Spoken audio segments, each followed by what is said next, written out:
আসসালামু আলাইকুম গাইস। যাই হোক, আমি কিন্তু টমটম নিয়ে গেছিলাম। সবাই কিন্তু জানেন যে আমি টমটম চালাই। আর যাই হোক, আমার কিন্তু আজকে ভাড়া ছাড়া কিছু নাই। আমি কিন্তু আজকে রবিবার রুমে এসে পড়ছি। এই যে দেখতেছেন, এটা কিন্তু ফেনাল ব্যাপারী। ফেনাল কিন্তু এইমাত্র আসছে। অবস্থাটাও একবারে কেরাসিন। দেখেন গাইমাচির অবস্থা শেষ। বিক্রি করতে পারে নাই আর কি। এই দেখেন অবস্থাটা আমার হাতে এসে পাগলামি করতেছে। আমি কিন্তু রুমের ভাই থেকে জীবনটা তেজপাতা দেখেন একবারে, কি আমি আর করতেছে। বেশি দিন বাঁচবো না। তার মানে দেখেন এই যে অবস্থা। ডুপ্লিকেট ভাই ফেনাল, এর নাম লেখা আছে ভাই বেঙ্গল টাইগার।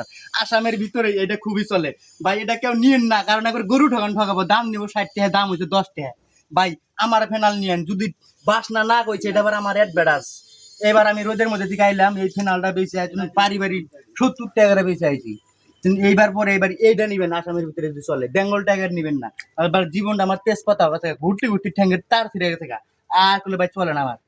আইসেন ভাই, কয়টা লাগবে? না, এই যে দেখেন গাইস, এই যে অবশ্যই এই যে দেখতেছেন, এই যে দেখেন, ভাই দেখতে পাইছেন আমি যে আমাকে ধরি বাঘের মতো নিয়ে রোদের মধ্যে এই দেখেন। ধরি। হাই রে ভাই, আকাশখানি গুয়াহাটির ভিতরে এত রোদ আমি আগে জানতাম না। বলে এই চারটা নিয়ে মাথায় না আমি ঘুরতাম না, তাহলে টমটমি চালাইতাম ওর মতো করে, বুঝছেন ভাই? তার মানে কথা আমার আগে গেছে এইটাই ভাই, আমার ফ্যানেলটাই নিয়ে, ঠিক আছে? হাই হাই জ্বালালি। অবশ্যই ভিডিওটা দেখলেন। যদি আপনাদের কাছে গাইস ভিডিওটা যদি গুরুত্বপূর্ণ হয়ে থাকে, আর যদি আপনাদের কাছে যদি ভালো হয়ে থাকে, অবশ্যই আপনারা বেশি বেশি ভিডিও শেয়ার করবেন, আর বরঞ্চ গ্রুপেও শেয়ার করে দিবেন।